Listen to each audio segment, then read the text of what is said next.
It's great to be here at Dudley College of Technology. Fantastic welcome, thank you. And it may seem a bit premature to make a speech now about Britain after COVID, when that deceptively nasty disease is still rampant in other countries and when global case numbers are growing fast, and when many in this country are nervous, rightly, about more outbreaks, whether national or local, like the flare-up in Leicester. Whereas I promise we're putting on the brakes, and I thank the people of Leicester for their forbearance. And yet we cannot continue simply to be prisoners of this crisis.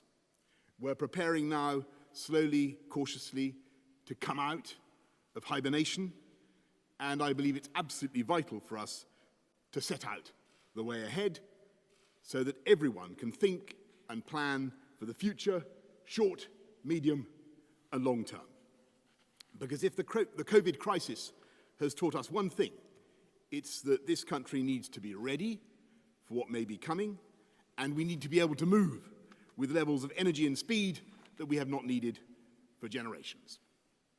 And I know that there are plenty of things that people will say, and we owe that discussion and that honesty to the tens of thousands who have died before their time, to the families who have lost loved ones. And of course there must be time to learn the lessons, and we will. But I also know that some things went right, and emphatically right. And I think of the speed and efficiency with which we put up the Nightingales, 10 days for a hospital.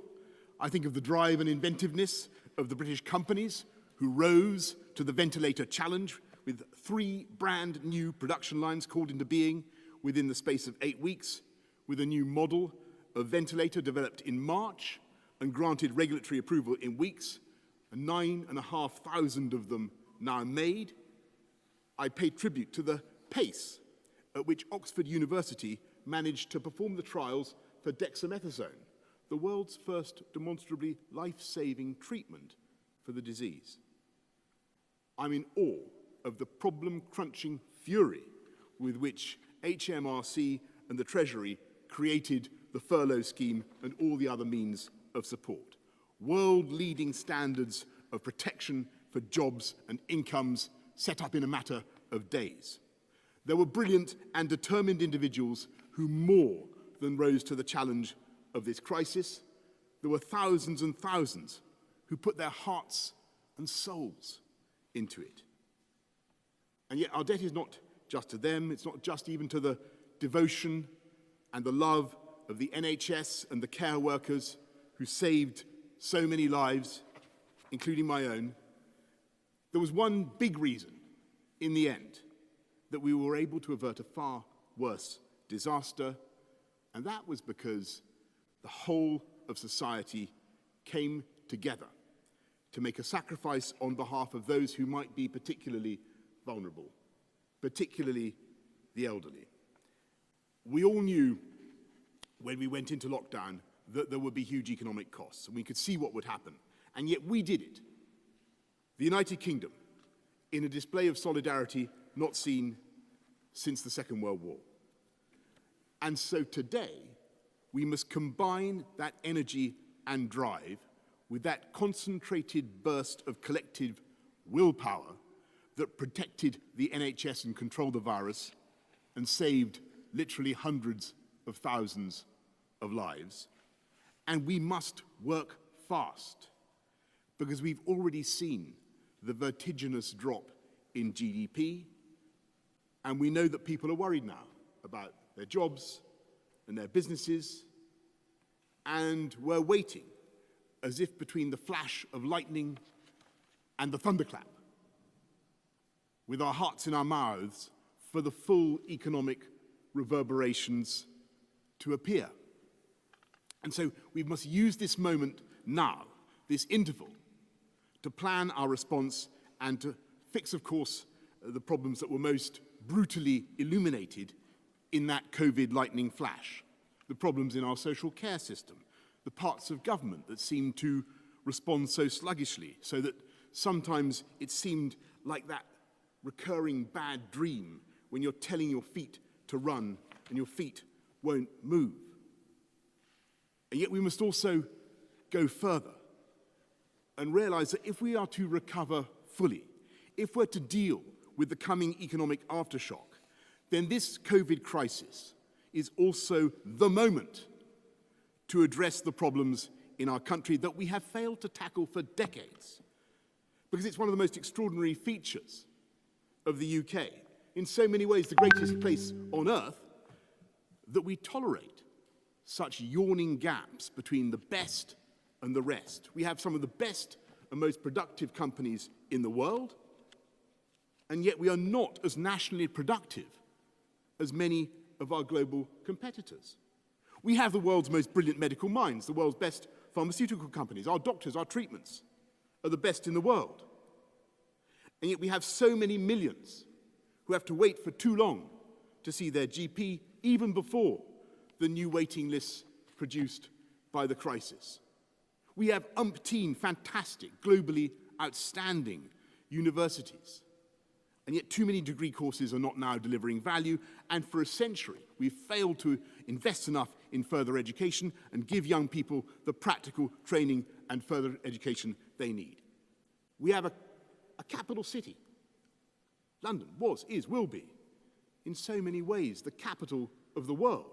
Great respect to Andy. Theatre, finance, tech, restaurants, you name it. London leads the world. And yet too many parts of our amazing country have felt left behind, neglected, unloved, as though someone had taken a strategic decision that their fate did not matter as much as the metropolis.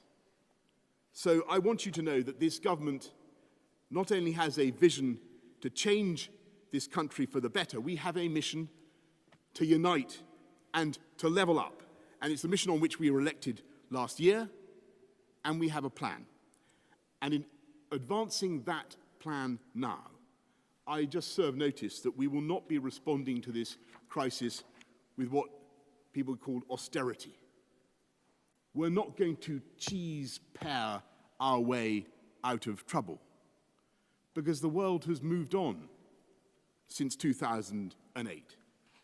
And we not only face a new and in some ways a far bigger challenge, and I can tell everybody, businesses, that next week the Chancellor, Rishi Sunak, will be setting out our immediate plan to support the economy through the first phase of the recovery. But this moment also gives us a much greater chance to be radical and to do things differently, to build back better and to build back bolder. And so we will be doubling down on our strategy. We will double down on levelling up, if you can make sense of that. And when I say level up, I don't mean attacking our great companies, or I don't mean impeding the success of London, far from it, or launching some punitive raid on the wealth creators. I don't believe in tearing people down any more than I believe in tearing down statues that are part of our heritage, let alone a statue of our greatest wartime leader. I believe in building people up, giving everyone growing up in this country the opportunity they need. Whoever you are, whatever your ethnicity, whatever your background, and there are certain things that are indispensable for that opportunity. Hospital you're born in, schools you go to, the safety of the streets where you grow up. And this government has not forgotten that we were elected to build 40 new hospitals. And we will. Matt Hancock is setting out the list in the next few days, and that is just the beginning.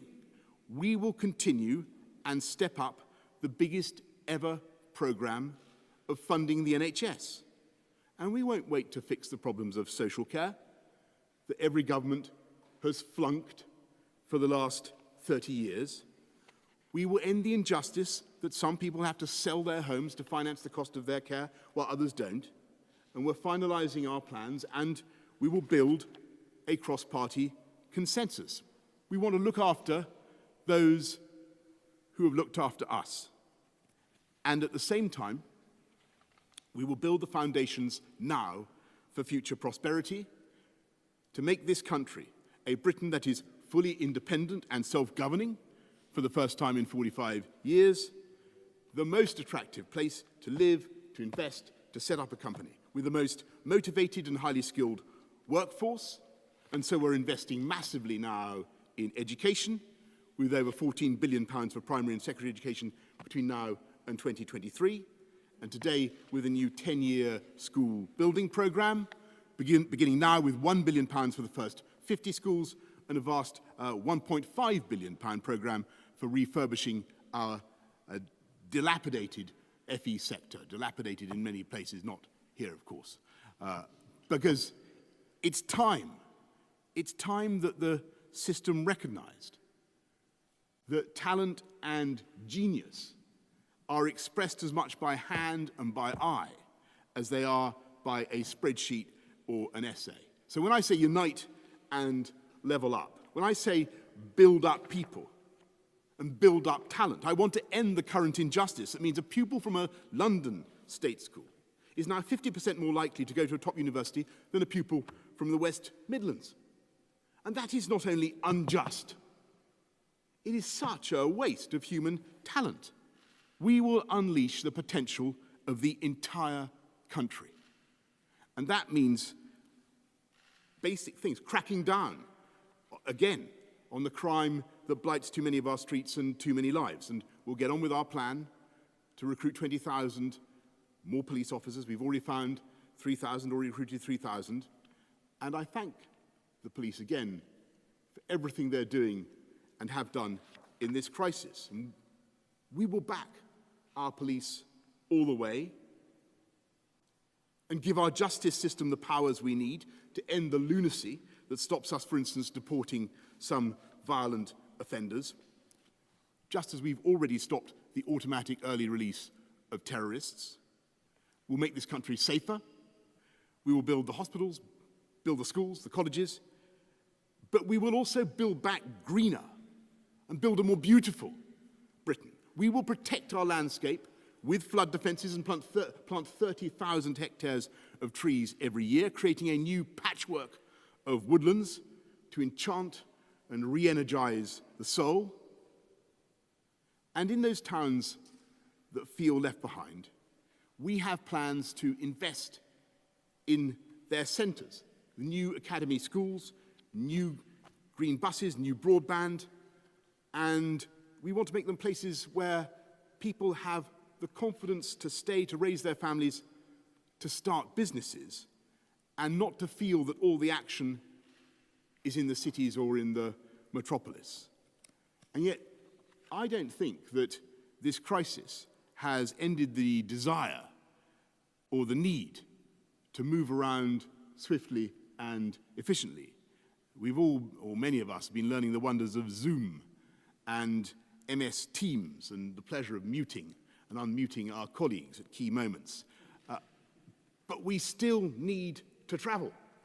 And more than ever, the time has come when we must unite and level up in the most basic way possible, not just with HS2 and Northern Powerhouse Rail, but with better roads, better rail all round, unlocking the central Manchester bottleneck that delays services across the north, 4,000 brand new zero-carbon buses, a massive new plan for cycleways across the country, and we will build and rebuild those vital connections to every part of the UK, because now is the moment to strengthen that incredible partnership between England, Scotland, Wales, and Northern Ireland. And I know that sometimes people have played up the legitimate variations in response between the devolved administrations. But when you look at the whole effort, you can see the absolutely vital role of that union and that partnership. It is our fantastic UK armed services that have played such a crucial role in this crisis, running the test centres, building the hospitals, transporting people from the Shetlands to the right COVID wards. It was the might of the United Kingdom Treasury that set up that furlough scheme in all corners of the country, sent massive and immediate extra funding to all 4 parts of the UK. So I think the Union has more than showed its worth. And a prosperous and united kingdom must also be a connected kingdom. And that's why we're now accelerating projects from the southwest to the northeast, from Wales to Scotland to Northern Ireland. And to drive economic growth in all parts of the country, I can say that we will carry out a study of all future road, rail, air and cross-sea links between all our 4 parts of the UK. When did a government first promise to dual the A1 to Scotland? Well, I tell you, it was 1992. This government is going to get on and do it. And it is this infrastructure revolution that will allow us also to end that other chronic failure of the British state, decade after decade in which we have failed to build enough homes. We will build fantastic new homes on brownfield sites and other areas that with better transport and other infrastructure could frankly be suitable and right for development. And we will address that intergenerational injustice and help young people get on the housing ladder in the way that their parents and grandparents could.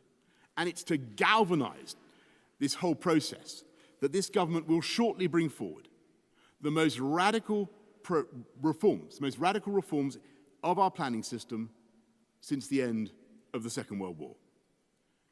Yes, we will insist on beautiful low-carbon homes like this one. But COVID has taught us the cost of delay. Why do larger procurement projects take 80% longer in the UK than in Germany? Why are UK capital costs typically between 10 and 30% higher than other European projects?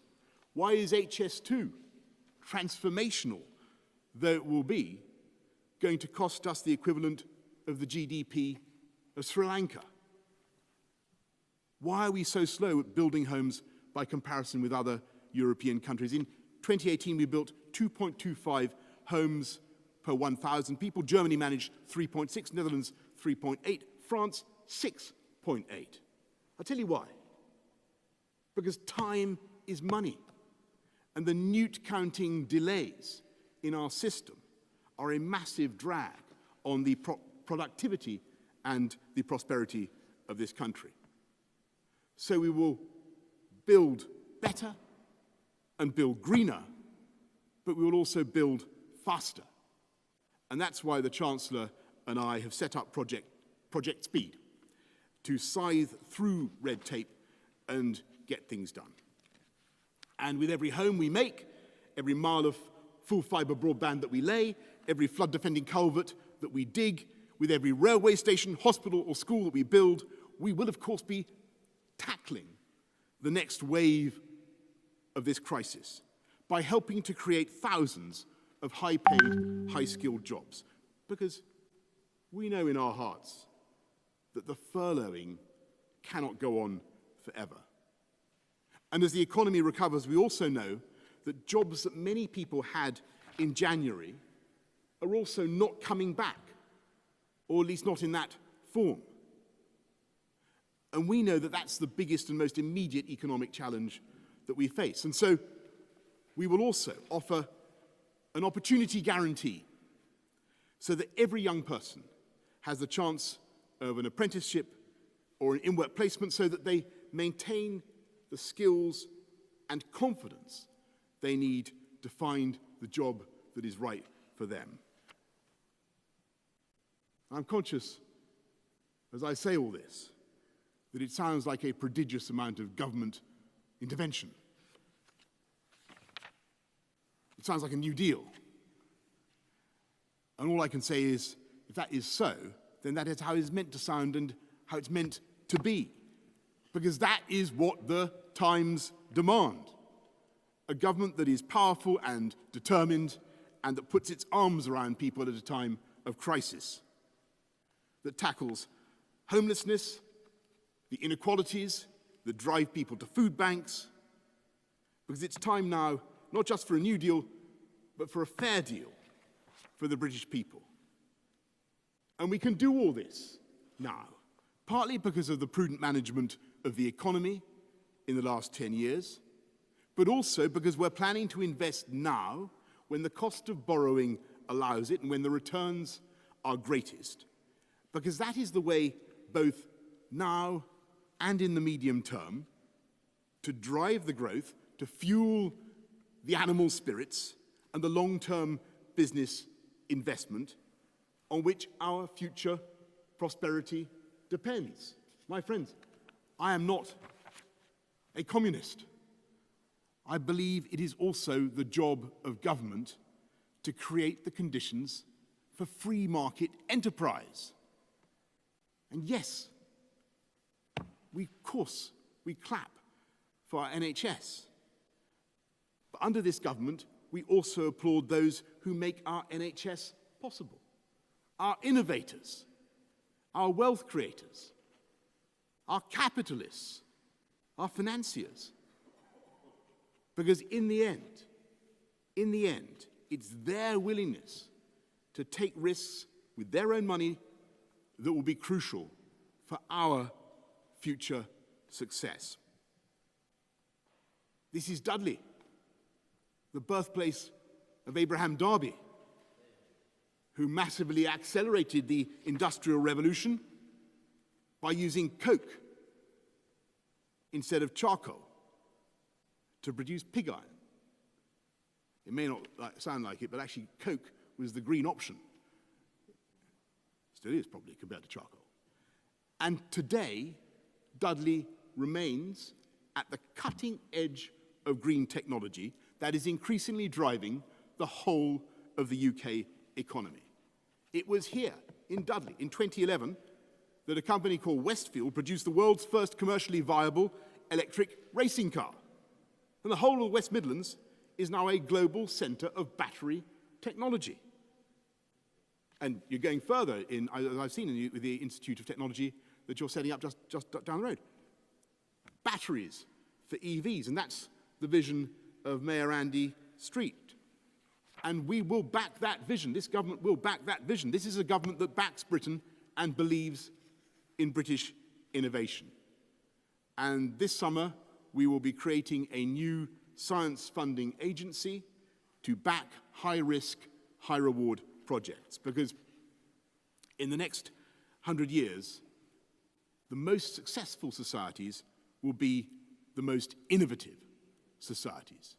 And we in this country have the knack for innovation. We lead the world in quantum computing, in life sciences, in genomics, in artificial intelligence, space satellites, net zero planes, and the long-term solutions to global warming, wind, solar, hydrogen technology, carbon capture and storage, nuclear. And as part of our mission to reach net zero CO2 emissions by 2050, we should set ourselves the goal now of producing the world's first zero-emission long-haul passenger plane. Jet Zero. Let's do it. And though we're no longer a military superpower, we can be a science superpower. But we must end the chasm between invention and application. That means a brilliant British discovery disappears to California and becomes a billion-dollar American company or a Chinese company. And we need now a dynamic commercial spirit to make the most of UK breakthroughs so that British ideas produce new British industries and British jobs. And yet, of course, to achieve all that from where we are now, we must first get on with the hard and painstaking work of reopening our economy. And I feel the urgency and impatience of all those sectors that are still being held back, the theatres, the arts, the salons, the gyms, cricket clubs, sectors in which we lead the world and yet which suffer because they depend on the very physical proximity and contact that COVID makes so difficult. And I say to all of you, or everybody in those sectors, we will get you going as fast as we possibly can. We want to get back to life as normal for as many as possible, as fast as possible. But as we approach July the 4th, I must say that the dangers, as we can see in Leicester, the dangers have not gone away. The virus is out there, still circling like a shark in the water, and it will take all our collective discipline and resolve to keep that virus at bay. And if we can, and get on to the next phase of the recovery, then we can get on all the faster to deliver our plan. Because this government is not just committed to defeating coronavirus. This government is determined to use this crisis finally to tackle this country's great unresolved challenges of the last 3 decades. To build the homes, to fix the NHS, to solve social care, to tackle the skills crisis, to mend the indefensible gap in opportunity and productivity and connectivity between the regions of the UK, to unite and level up. And to that end, we will build. Build back better, build back greener, build back faster. And to do that at the pace that this moment requires, we need now to distill the very best of the psychic energy of the last few months. Let's take the zap and élan of the armed services who built the Nightingales. Let's take the selflessness and the love of the health and the care workers and the charities, the public spirit and the good humour of the entire population, and let's brew them together with the superhuman energy of Captain Tom, bounding around his garden at the age of 100 and raising millions for charity. Let's take that combination, that spirit, bottle it, swig it, and I believe we will have found, if not quite a magic potion, at least the right formula to get us through these dark times. And I must stress that there will still be some tough times ahead. And to work this whole plan through will take effort and nerve and patience. And no, we won't get everything right. We certainly won't get everything right first time. But this is the moment to be ambitious and to believe in Britain, to rise to the scale of the challenge and the opportunity.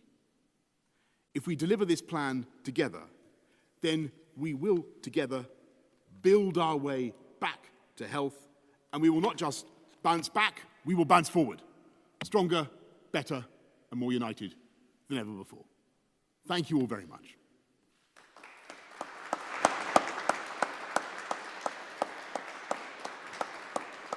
Thank you so much.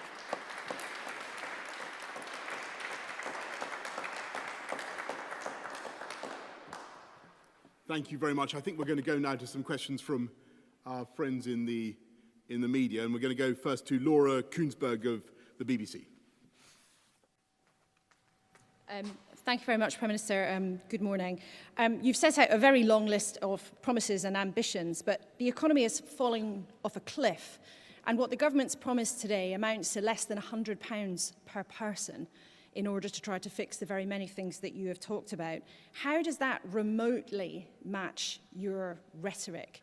And can I ask also for the people of Leicester, can you give them any indication of how long the lockdown that's been brought back there might last, and will you commit to updating them as often as you can? Yes, thanks very much, Laura. Well, first of all, you're absolutely right to say that the the initial package that we're talking about is £5 billion, but that's not an insignificant sum, but that's part of a massive programme overall. £34 billion on the NHS, £14 billion on education, £100 billion on infrastructure. These sums mount up. Now, there's a reason we can do this now. As I say, we've managed the economy prudently. It's the right time to borrow. But what we're saying is that this is the moment to make that big, long-term stake, that backing of Britain, because that will deliver the long-term productivity gains, the gains that will in the end deliver the tax revenues that, of course, we're going to need down the line. We can balance this over the cycle, but we must make the investment now. That is the right way forward. And on Leicester, let me just say that obviously we will be in constant communication with the authorities in Leicester, but also monitoring it nationally and ensuring that, as and when the data changes and the situation improves, then we will take steps to ease the measures that we've had to enforce. But I think most people across the country do understand and do remember that as we come out of this, I always said there were going to be local flare-ups and that we would deal with them locally, and that's what we're doing in Leicester, and we'll do it elsewhere. It worked in places like Ashford or Weston-super-Mare. In Leicester, it's got out more into the community, and we need to take the steps that we have. Can I just pick you up there on the economy? What you're announcing is largely an acceleration of what was already in your manifesto. So you're trying to say to people today that COVID has changed what you want to do and changed your level of your ambition, but it looks like basically a speeded up version of what you promised back in the autumn. Well, hang on. Let me just focus on that word speeded up, Laura, because that's the thing, and that's right. And it's not just speeded up, it's also intensified and increased. Because, as I said to everybody earlier on, we all know what costs money in this country. It's the delay. It's the bureaucracy, it's the planning delays that are adding so massively to the costs for young people, particularly for housing. It is much more difficult for people in this country to get the homes they need than it should be, and more difficult for them than it is for people in other comparable European countries. And that's because of the delay we're talking about. That's why we're setting up Project Speed. This is not just about investment, the government leading the way. It's also about the government trying to clear the way and to get things done faster. Thank you very much, Laura. Robert Peston, ITV. Hello, Prime Minister. To quote the Bank of England, to quote the Bank of England, more than half the workforce are currently unemployed or underemployed. This is an economic crisis unprecedented. What confidence do you have that as the job support schemes run down and end, you will be able to keep unemployment below the 3 million level that blighted the lives of so many in the 1980s? And again, briefly on Leicester. You promised a world-class test, trace and isolate scheme. In your words, you would be whacking a mole to keep the virus under control. But you're shutting down, in effect, a city of 500,000 people. We're some way, aren't we, from a world-class system? Okay.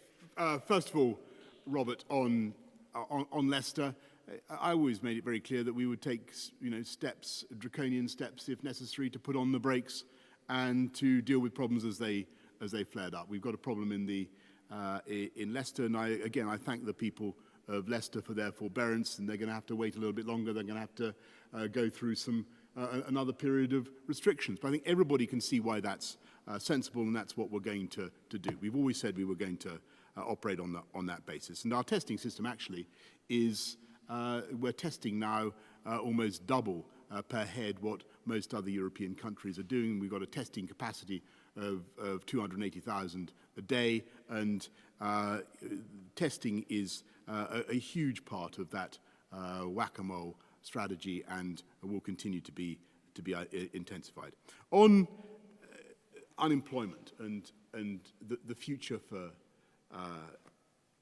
jobs now in this country, of course, we face, you're right, we face a real crisis, and we have to deal with it, but we're going to deal with it in the most energetic possible way. And the analogy I'd like you to hold in your minds is a comparison with the energy with which we put together the furlough scheme. We are going to work as hard as we possibly can to make sure that people have an opportunity guarantee, that they have the chance of an in-work placement, that they have the chance of an apprenticeship. But Robert, I'm not going to pretend that this is going to be without real difficulty and real bumps. I'm not going to put a number on it because I can't at this stage. What we can do is put in the investment now, get the plans going, get the projects underway, get the diggers in, get the hospitals, start the hospitals building, build now. That, believe me, is the way forward. I remember the crisis of 2008, which was actually not as bad as the current crisis. But if you remember, people were very apprehensive about unemployment, and we did have a spike in unemployment. But we tackled it then. I remember what we did. We had huge infrastructure projects that we simply kept going and ran faster. Crossrail, the Olympic Park, big construction projects around London, which I was then running. That is one of the solutions. But there are, as you'll see from this plan that we've announced today, short-term, medium-term, long-term, there are many other aspects to it. And I believe that's the best way forward for this country. Building our way back to health and keeping the momentum of employment in people's lives as far as we possibly can. On that, though, I mean, the kind of investment you've announced is even when it's speeded up, it takes a long time to have an impact on prosperity. The people who are losing jobs are typically people with lower skills in retail, in hospitality, and it looks as though those sectors are going to be shrinking for some time to come. How can you give those people the skills rapidly to find work? Well, Robert, the best thing to do is not just to give them the opportunity guarantee that we've talked about just now, but also, of course, not to despair of the possibility of the return of their existing businesses to life in as fast a way as possible. And that's why it is also vital that we not only get this economic recovery program going, but that we simultaneously continue to bear down on the disease. And if you want what's my plan, what's my vision for how we're going to cope with COVID, I don't want a world in the next year where we're endlessly forced to stay meters apart from each other. That's not going to work in the long term for the UK economy, for a great dynamic service economy such as the one that we have. It wouldn't even work for a manufacturing economy such as the one that we have. So we've got to get that disease down and return to life as fast, normal life, as fast as we possibly can. Yes, I fully accept that there are going to be economic aftershocks, but there are also big opportunities now to take this country forward, to make investments, to make big changes in the way that I described. Thank you, Robert. Beth Rigby, Sky News.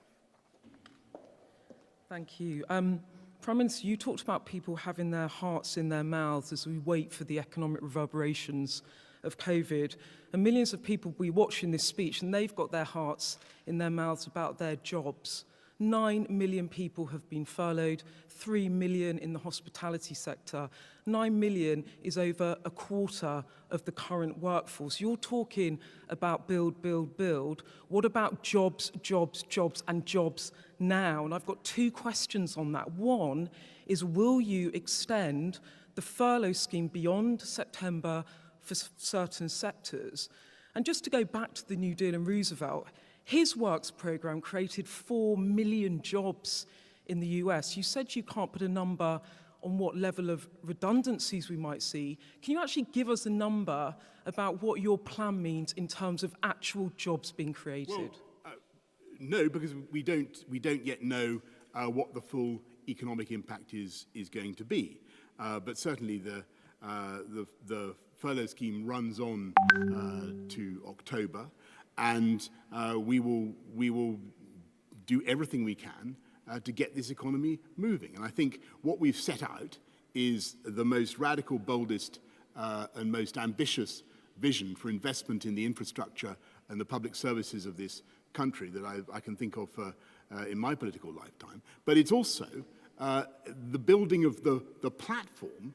This is the crucial thing. It's the building of the platform, the bedrock for the private sector, with all its ingenuity, to invest and to come up with new jobs and new businesses. And so this is a program for jobs, jobs, jobs, because it's by building our infrastructure, building our schools, building our hospitals, building back better, bolder and greener, that we will get the jobs that this nation needs. And that's our strategy. But if you can't reopen the economy, and Leicester is a worrying sign, will you protect people's jobs? Or are you saying to those people furloughed, are you saying to those 3 million people working in hospitality, I'm sorry, but you might just lose your jobs? Well, I just return you to what I said to Robert. Our ambition is to try to get back as fast as we possibly can to a world in which the UK's dynamic, unbelievably creative and attractive service economy is able to operate again in a way that creates jobs. And that's what we hope to do. But in the meantime, here's a massive program to start us up and get us moving. And I think it will make a huge difference. But we will keep it under constant review. And if we have to go further, believe me, we certainly will. And just one quick follow-up. You talked about the opportunity guarantee. In your manifesto, you had a tax guarantee. You had a tax guarantee that said to voters, no tax increases of national insurance, income tax, VAT. But Roosevelt himself had to tax the wealthy for everyone to do their bit to rebuild the US economy. Are you saying to people today that part of your real build will involve tax rises for those that can afford it? The manifesto promises are redundant now, aren't they? I think you should really wait to see what the Chancellor has to say in the course of the next few weeks and months. But I remain absolutely determined to ensure that the tax burden, insofar as we possibly can, is reasonable, and that we continue to be a dynamic, competitive, open market economy. And I think that's what people will want to see. But on fiscal matters, you're not going to tempt me, Beth, now to make any further comment. You'll have to wait for Rishi to speak later on. Okay, thank you so much. Thank you. Pippa Crerar. Hello, Prime Minister. Pippa Crerar from the Daily Mirror. Following on from Robert and Beth's questions, many workers and businesses are already struggling really quite badly after 3 months of lockdown. Can you promise extra support for those who may have to withstand a second period of lockdown, for example, in places like Leicester? And you've repeatedly throughout this crisis praised the public sector. So can you rule out a pay freeze for them and perhaps even go further and set out any signs of a new pay settlement? Well, thanks, Pippa. Look, I think this country can be immensely proud of the way we've stepped up and put our arms around the workforce. 11 million people have received support, employed or self-employed, 11.5 million, I think.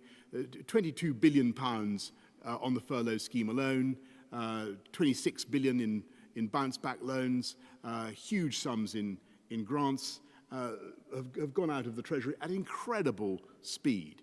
And of course, we will keep under constant review what's happening in places like Leicester to ensure that people don't get penalised for doing the right thing. And I can't remember your final point, Pippa. Sorry, thank you.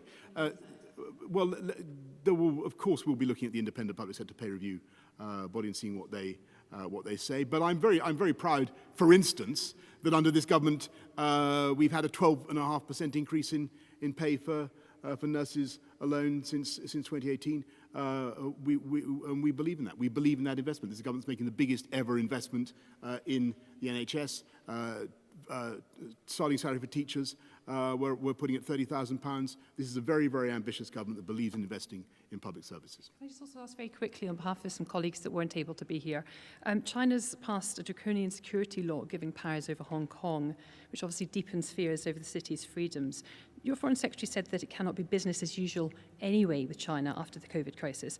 Have you made your mind up, or will this impact on your decision about whether to allow Huawei to be allowed to be used in Britain's 5G network? Thanks, Pippa. Well, as Dom Raab has already said, we are obviously deeply concerned about the decision to pass the national security law in Beijing as it affects Hong Kong.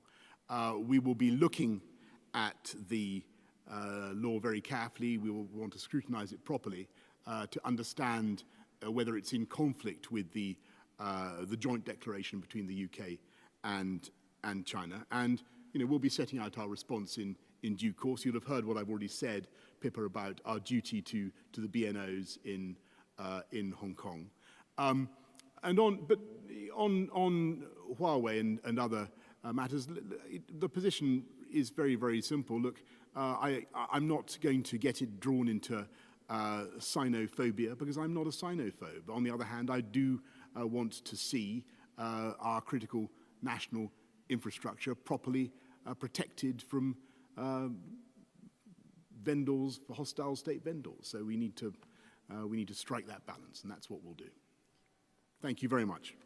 Thank you. Can we go to Jason Groves, Daily Mail? Thanks, Prime Minister. It sounds like quite a lot of gloopy public spending. When are we going to, gloopy, when are we going to hear about the kind of tax cuts and incentives for entrepreneurs we've expected from Tory administrations in the past? Or are you more sort of Gordon Brown than Margaret Thatcher now? And can I ask on planning, it sounds like the Newts are going to get it. Is it the end of the road for NIMBYs as well? Are you willing to stand up to those people in Middle England who say not in my backyard and say, yes, it's going to have to be in your backyard? Well, first of all, I don't think that you wait and see what Rishi has to say. And you had the Daily Mirror calling for tax rises, the Daily Mail calling for tax cuts. I think that we understand the debate. We wait. You know where my instincts are and what I would like to do. They're of course, to cut taxes wherever you possibly can. But the difficulty we have is that we have a generational challenge now. And we have to take our country forward. I think that the package we've set out is the right one. It's a massive program of investment, of backing and believing in Britain. But I also understand that on top of that bedrock of infrastructure, you need dynamic private sector concerns. And you need to make sure that the fiscal environment, as we leave the EU, the fiscal environment has got to be as competitive as it can possibly be. Because I want people to be starting up companies, I want people to be developing their companies, and I want people, as I said in the speech, I want brilliant British ideas being translated into brilliant British companies, billion-pound British companies, and not just disappearing to America or China or wherever else. And that requires a competitive approach to taxation. But you're going to have to wait, as I said to Pippa, you're going to have to wait for Rishi for the tax package. And the NIMBYs? Well, look, I believe that this country has got the space, has got the opportunity on brownfield sites and elsewhere, actually on land that could be developed if you had the right infrastructure. It's got the space to do things better and to do things bolder and to do things faster. And that's what we're going to do. And yes, I can imagine that there may be some people who will want to object to this or that, but there always are in life. If it had been for the Treasury, we wouldn't have built the M25, for instance. Sometimes you've got to get on with things. They would have done Crossrail. This country, it took 35 years to get Crossrail done. We need pace, and this is the moment to inject that pace into the ambitions of the government. My old colleague Peter from the Express and Star. Thanks, Prime Minister. Politicians and business leaders in the West Midlands have said this region needs more than £3 billion over the next 3 years to help it get through the aftermath of the pandemic. Firstly, does the government have a spare £3 billion lying around to give to the West Midlands to help it through this period? And secondly, you've spoken again today reiterating your pledge to level up the country. This is something you mentioned a lot since you've become Prime Minister. Is it not true to say, I mean, I understand you're a glass half full kind of guy, but is it not true to say that what's happened with the pandemic is going to push back those plans to level up the country? Well, Peter, look, first of all, on the £3 billion, I think you've added everything together that we're doing. The West Midlands will get a huge investment. I wouldn't like to identify the exact figure now, but I would be amazed if it wasn't well north of £3 billion. But what we want to do is the difference between this idea and Gosplan. This is about creating the conditions for long-term increases in productivity and prosperity. You know, as I said in the speech, our companies are not as productive as they could be, some of them. We take too long to get things done. It costs too much. It costs the taxpayer too much to get things done. So I do think that this is the moment to do it. I agree with you that you say I'm a glass half full kind of man. Well, yes, I am. I mean, I believe profoundly that we will get through this, and we'll get through this very well. I'm not going to understate the challenge, but I also think the opportunity is massive. It's absolutely massive right now. We can make changes, do things differently, do things better. We're offered a chance now to do things that previous generations haven't had, and we should take it. Thanks very much. Thank you. I think I'm done here. Is that right? Thank you all very much. Well done. Thank you. Thank you. Thank you.